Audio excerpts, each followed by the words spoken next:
รุมដែនអារម្មណ៍ខៀងស្នេហ៍ឲ្យយំរាល់ថ្ងៃស្រឡាញ់រូបស្រីតែបងគ្មានទូនាទី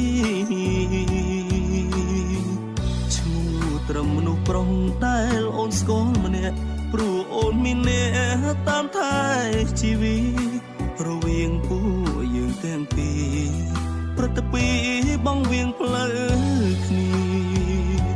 ញញឹមជួបអូនពេលដឹងថាអូនសប្បាយចិត្ត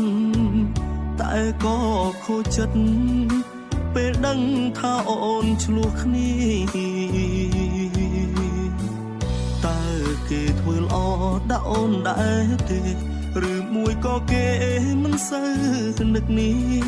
ប្រាប់បងបានទេពុំងាយចង់ដឹងថាអូ